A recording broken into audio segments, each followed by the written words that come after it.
tomboko lahy sy tomboko vavy. Ny voalohany tenahy dia tegna nafy nijelin'ologno ato amin'ny faritry Sofia ke vidin'ny carburant nakatra, vidin'ny mpiainana feky presque nakatra aby na ny PPN na ny raha jiaby ilaigna andavanandro. Tegna mangataka ny fitodianareo fitondra fanjakana ambony mba hitsinjony madinika teo amin'ny tanàna amin'ny faritra ambanivohitra. Ny tegna tiako todiany mafy zany ny amin'ny fatanorany gagno amin'ny tanàna zany mariny tsy anasa zany le tegna izy. Ya, ny zavatra nagnamarika reo zany aty amin'ny fitondragna ty zany misy karazany roa zany.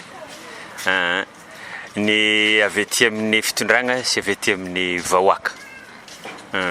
Ny hitako avy aty amin'ny fitondragna zany ny fagnamboarana ny fotodrafitrasa, igny zany mo maneragna ny nosy zany mo tsy hitanisa. Ya, ary tsy hitanisany efa vita ary tsy hitanisany mbola tsy vita. De aty amin'ny vahoaka ndraiky zany mihegny zany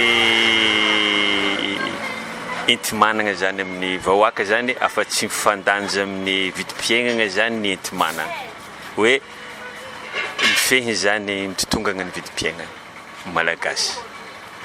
Ino ary ny andrasanao amin'ny mpitondra magnaraka tsy haintsika hoe nazovy hitondra amin'ny tagno 2024 ino andrasana manokana amin'ny mpitondra magnaraky? Ya, nateo moa zany nagnotany hoe ny zavatra hitako amin'ny 5 taogno fa ny fantanegna anazy ndraiky ny amaleko azy mety tsisy fandraisany amin'ny lerany korainky teo.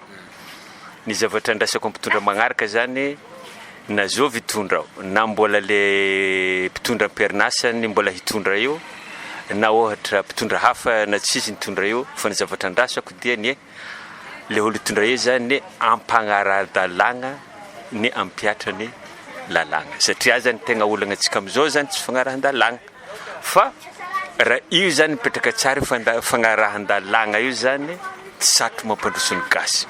Io zany bazindraha jiaby zany fagnarahan-dalagna. Saotra tomboko lahy, saotra tomboko vavy.